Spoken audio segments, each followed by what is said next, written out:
they're directly connecting higher screen time to shortened telomere length, which does directly correlate with a lower life expectancy.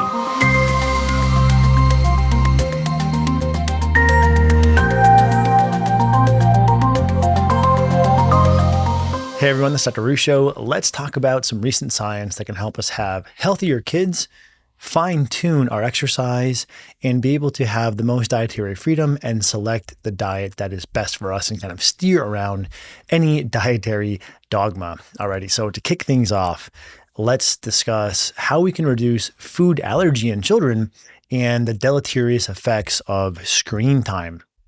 This first study, observational study, in over 60,000 children, so this is a very adequate sample size, wanted to assess what impact did exposure to cats and dogs, if any, have on food allergy. And what they found, probably not surprising, is that having a dog or a cat led to a 13% reduction in allergy to soy, nut, milk, egg, and wheat. Interestingly, hamsters actually increased allergy, so sorry hamsters. And this is something that we discussed on the podcast before, but we know that the immune system is pliable and it requires healthy stressors in order to form and to function appropriately.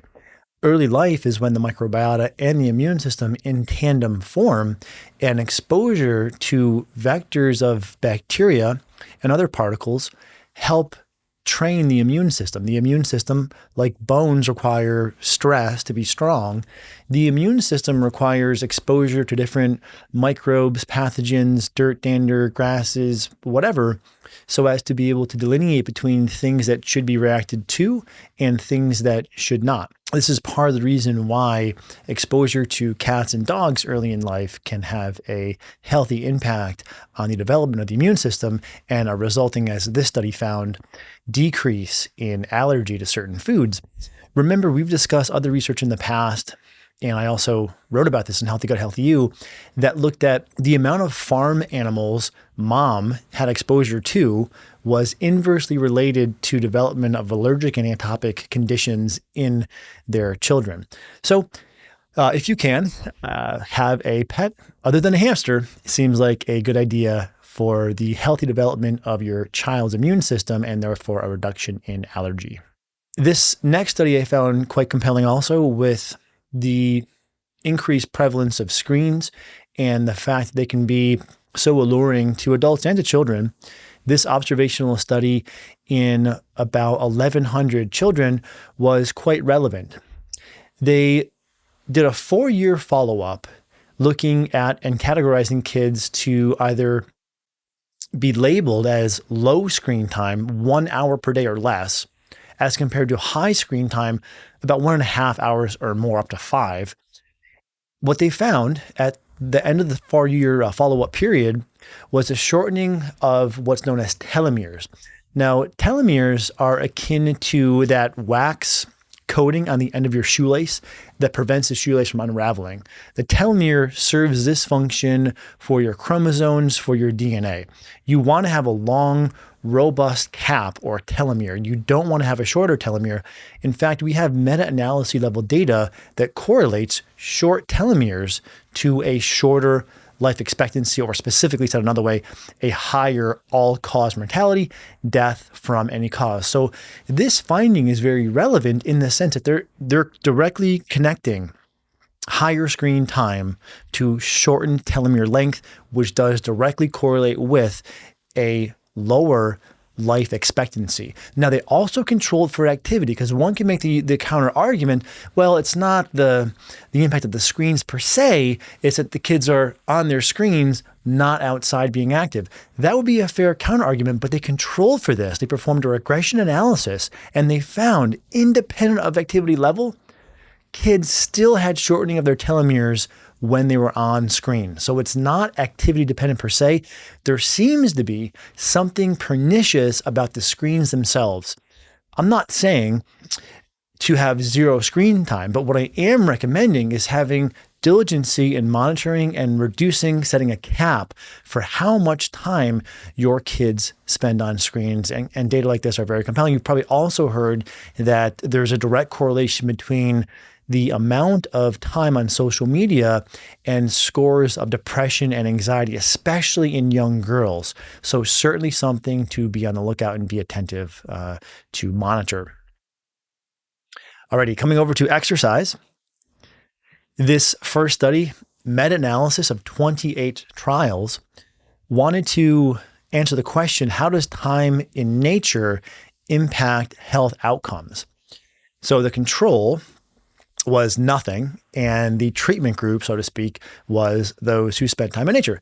And what they found was those spending time in nature had less anxiety with a large effect size, a reduction in depression with a moderate effect size. They were more active by about 900 steps, so not huge, but something. And they had about 5 points of lowering in their blood pressure. What I found to be novel and interesting about this study in particular was the type of nature people were in did not matter.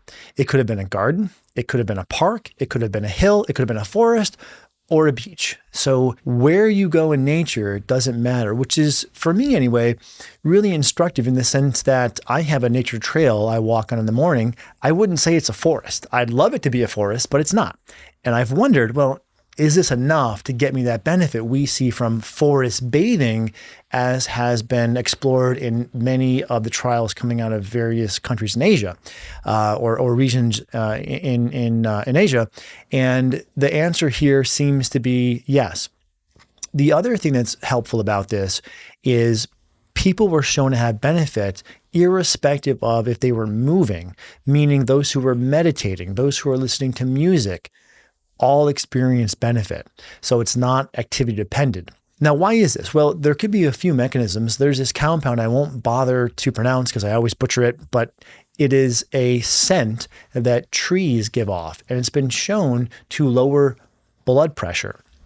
Also, when in nature, people tend to engage in what's known as divergent gazing, meaning they look out at the landscape, and this is actually parasympathetic. If you think about it, it makes a lot of sense. If someone was ever really focused, they're kind of like this. They're honed in. And if someone's relaxing, they tend to relax their gaze, right? So this divergent gazing, which we often don't do because of, in the modern work environment where we're typically looking at stuff right in front of us, this is very sympathetic. Think about a lion about to pounce. They get that really honed in look, as opposed to divergent gazing, looking outward, is very parasympathetic. So it's probably multifold. There's also evidence that has at least conjectured that the sounds of various birds and what have you stimulate the parasympathetic nervous system. So irrespective of the reason, any sort of nature escape is helpful, and it is not activity dependent. So get time in nature, and we've discussed other meta-analysis data that suggests if you can spend about 2 hours total in nature per week, that will give you fairly appreciable benefit. So I think if you can get 2 1-hour sessions, that's great, but likely any length of time will do. This next study, observational study of about 3,000 individuals, wanted to look at how many days per week would you need to walk in order to have health benefits from the walking. And they looked at participants that walked over 8,000 steps per day, and they broke them down into 2 groups. Those who walked 8,000 steps once to twice per week, as compared to those who walked 8,000 steps 3 to 7 times per week. They performed a 10-year follow-up, so pretty fantastic in terms of the scope of time. And what they found was that walking 1 to 2 days per week correlated with a 15% reduction in all-cause mortality. Walking 3 to 4 days per week correlated with a 16% reduction in all-cause mortality. So essentially what they found was that the benefits of walking clearly exist. However, they seem to plateau at about 4 days per week. So what this means is you should walk, but you may not need to be overly fastidious about forcing yourself to walk every day. Would I recommend walking every day if you can? Sure, but this also relieves perhaps pressure to push yourself to walk every day, again, because the benefits seem to plateau at 4 days per week. So target walking 4 days per week and try to make sure that on those days you're getting over or equal to 8,000 steps per day, not per walking session. That'd be a fairly long walk, but per day. And this next study, a meta-analysis of 22 randomized control trials, wanted to explore if exercise reduces the effects of stress and of aging. They looked at participants who are over 65 years of age. So this is the group it has the most relevancy to, but probably we can broaden out these effects to apply to everybody. And people were either in the control group, no intervention, or in the exercise group. And here's what's interesting about this study. People were doing a wide array of activity. They were walking or doing Qigong or chair yoga, hence the over 65 years of age, or strength training or dance movement therapy. Irrespective of the form of exercise performed, they found a reduction in cortisol and also a bolstering of the anti-aging hormone or the anabolic hormone, anabolic in a good way, DHEA. Now, they also found that the most benefit occurred with walking 3 times per week, with being active, any form of activity, 3 days per week for a duration of between 45 and 60 minutes and for 3 months. So this gives us some really simple specifics to target. Be active 3 days per week with any form of activity.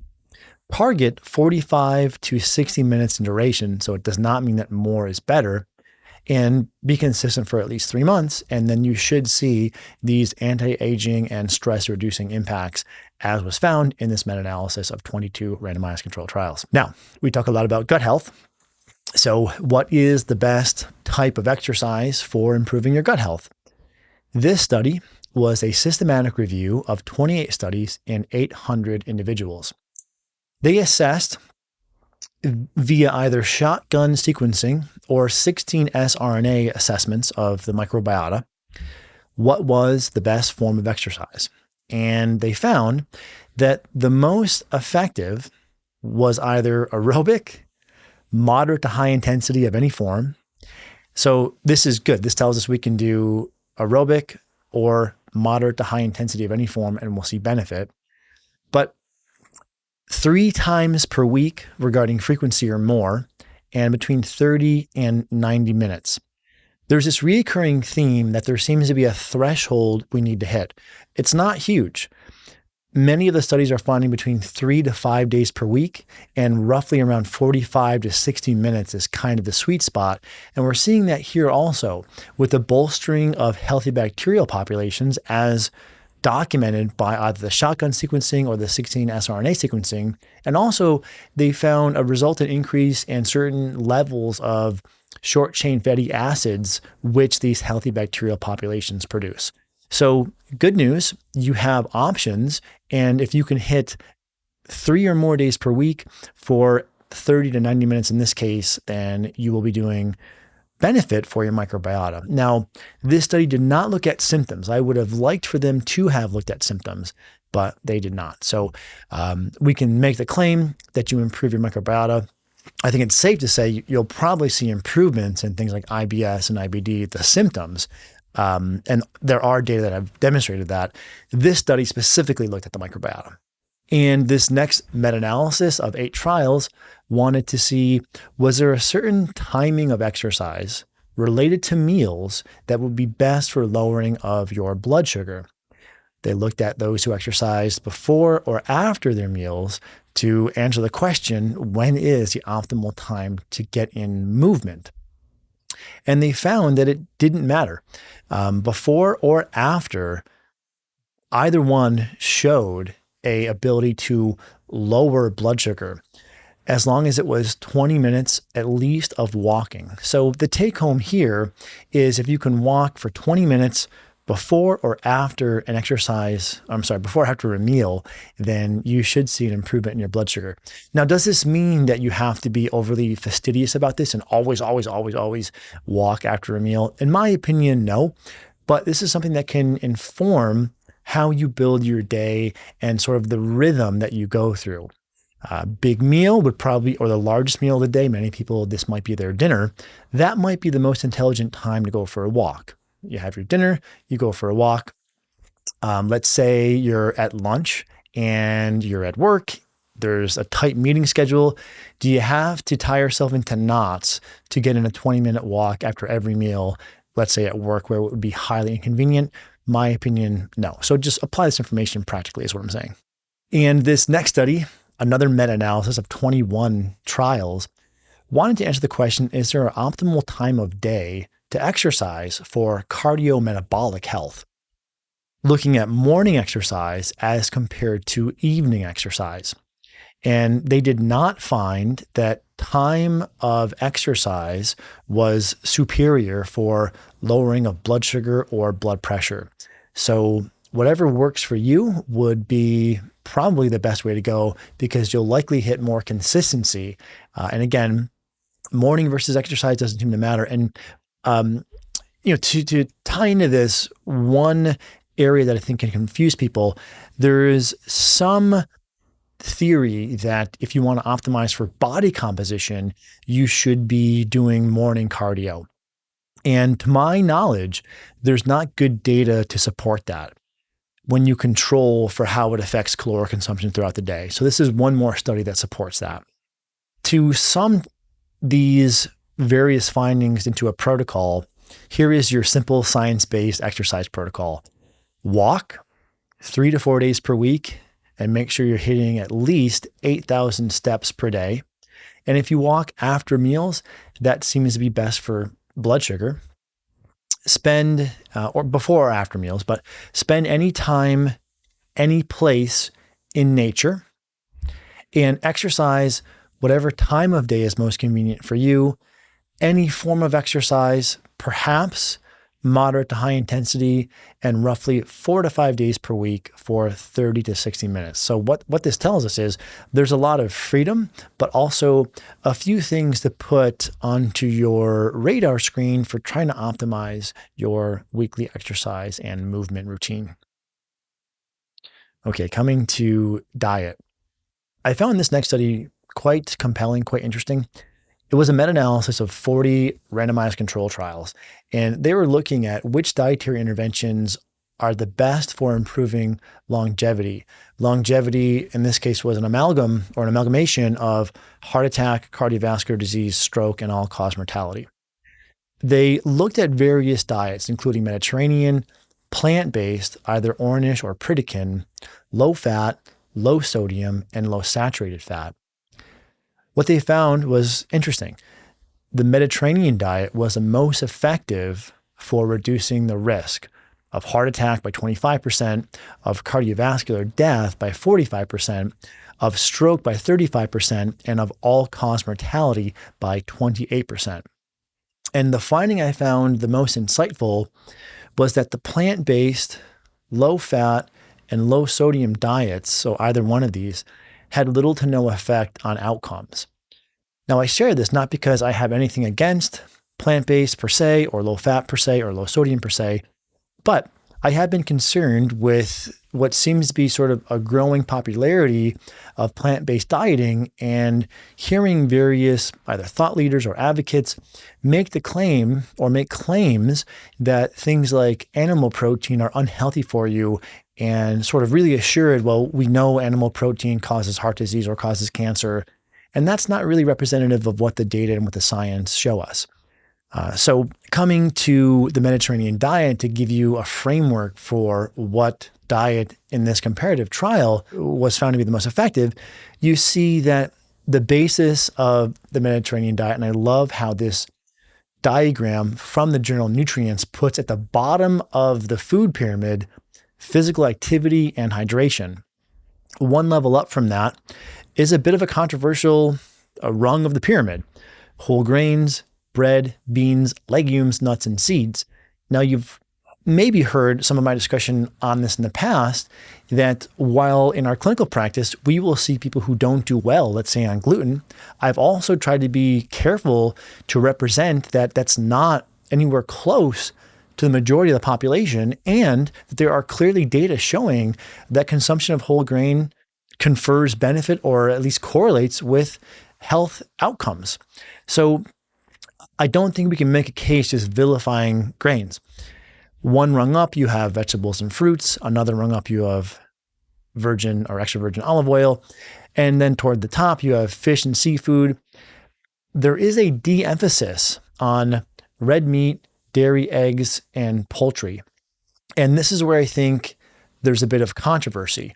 Now, coming back to this trial, diets that more so emphasize animal protein, dairy, eggs, what have you, fish, a paleo diet, was not in this comparative trial. So we can't say where paleo lands relative to the other diets examined. Remember, it was Mediterranean against plant-based or low fat or low sodium or low saturated fat.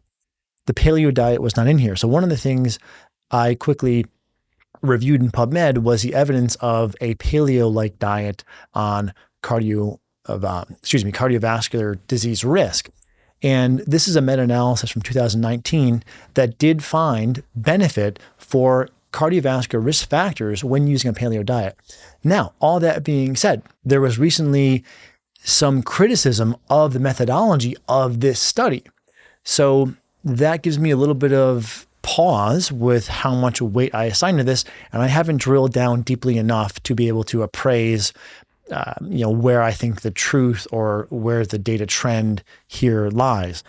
There also was a more recent, probably the most recent, prospective cohort trial that did find reductions in either cardiovascular disease or risk factors when undergoing a paleo diet. When looking at the fact that hunter-gatherer diets were always omnivorous, I think it's hard to make the case that red meat, dairy, and eggs would be pathogenic. When you control for unhealthy use or effects. Now, do I think there's an airtight case there to be made?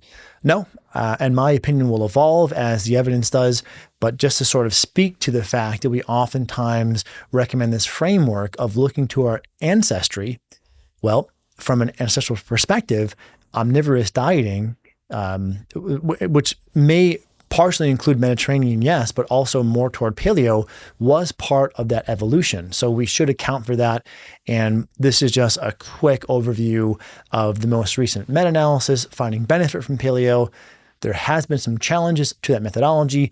There is a more recent cohort study that did find benefit. So I would say the jury's out. But in this case, I would be hard pressed to think that there's going to be deleterious effect from the paleo diet. And then I believe the final study here, or almost final study, do non-nutritive, so sugar-free sweeteners, negatively affect blood sugar? This was a meta-analysis of 36 trials. The number of individuals was small, 472, but it's still a meta-analysis, and I believe this is still probably the best or one of the best data points we have to answer the question, is there a negative impact from artificial or nutrient-free sweeteners? They looked at the control of either water or sugar next to a number of artificial sweeteners, including stevia. So Equal, Splenda, Sweet and Low, NutraSweet, and stevia were all included. They looked at blood sugar, insulin, ghrelin, and leptin. Leptin is important because when people gain body fat, they release more leptin. They can become leptin resistant, and leptin, because it's a satiation molecule, can lead you to overeat because you're now resistant to the molecule that tells you to stop eating. So important one that they included in this analysis. What did they find? They found no acute effect of these non-nutritive sweeteners on any of these markers. But I want to point out that it was an acute effect. This was not a long-term study. So we're only looking at what's happening at one narrow snippet in time to these various markers of blood sugar, insulin, ghrelin, and leptin. What I don't know, and what we are undergoing a review and we will report back on, is there a like study that looks at outcomes in a longer term prospective setup? Because it's one thing to say there's this acute effect. What we really want to see is what is the aggregation of that acute effect over months or even years. Now, the most compelling study I know of in this regard is the San Antonio longitudinal study on aging. This is an old study, however. It's from 2015. I wrote about this study in Healthy Gut, Healthy You, but what I find compelling about this study is they looked at anthropomorphic measures, most namely waist circumference. And they did find in this study that increased use of non-nutritive sweeteners correlated with a larger waist circumference. Now, all that being said, it's possible that there are more current data that look at outcome measures in a long-term follow-up fashion that have found this finding was inconsistent with what the greater body of evidence has demonstrated. And that's what we are currently reviewing the literature on. And once we go through that review, we will report back. Okay, so that's a number of updates from kids' health to exercise and to diet and even non-nutritive sweeteners. I hope this helps you navigate all the options you have for improving your health. If this video helped you, I'd love it if you would share or comment. And this is Dr. Michael Ruscio. I will talk to you guys next time.